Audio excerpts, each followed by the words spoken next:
আমাদের বিরোধী দলীয় বন্ধুরা ভাষণ শুনতে চাননি, চলে গিয়েছেন, ভালো কথা।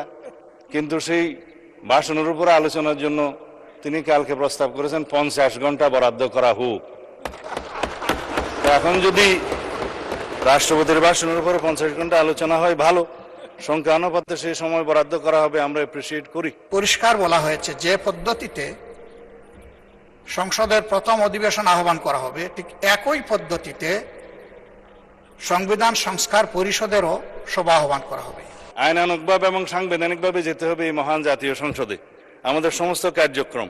গণভোটে উপস্থাপিত প্রশ্নের উত্তরে প্রদত্ত সংখ্যাগরিষ্ঠ ভোট সূচক হইলে এই আদেশ জারির অব্যবহিত পর অনুষ্ঠিতব্য জাতীয় সংসদের সাধারণ নির্বাচনে নির্বাচিত প্রতিনিধিগণের সমন্বয়ে একটি সংবিধান সংস্কার পরিষদ গঠিত হইবে।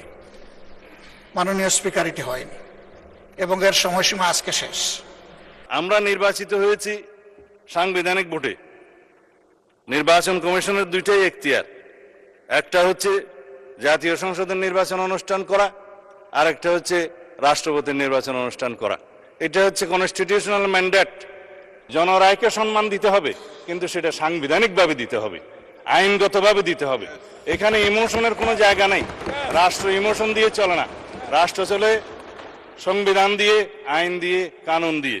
10-এ আমি আগেই উল্লেখ করেছি, সংসদ নির্বাচনের ফল ঘোষিত হওয়ার 30 পঞ্জিকা দিবসের মধ্যে যে পদ্ধতিতে জাতীয় সংসদের প্রথম অধিবেশন আহ্বান করা হইবে, অনুরূপ পদ্ধতিতে পরিষদের প্রথম অধিবেশন আহ্বান করা হইবে।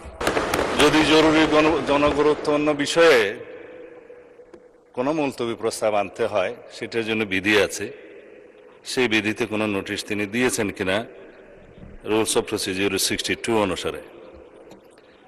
তৃতীয় প্রশ্ন হচ্ছে, যদি জরুরি জনগুরুত্বপূর্ণ বিষয়ে কোনো সংক্ষিপ্ত আলোচনা করতে হয়, সেই বিষয়ে বিধি 68 অনুসারে কোনো নোটিশ দিয়েছেন কিনা। এটা হচ্ছে আপনার প্রতি আমার প্রশ্ন। তারপরেও যেহেতু আপনি এলাও করেছেন, মাননীয় বিরোধী দলীয় নেতা যেহেতু কিছু প্রশ্ন উত্থাপন করেছে, জাতির উদ্দেশ্যে কিছু কথা বলতে হয়, না হলে পরিষ্কার হবে না।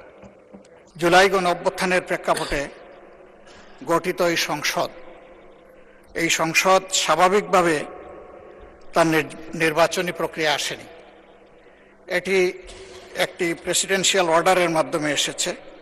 এই অর্ডারটি জারি করা হয়েছে 13 নভেম্বর 2025। এই অর্ডার অনুযায়ী এখানে 15টা নির্দেশিকা আছে।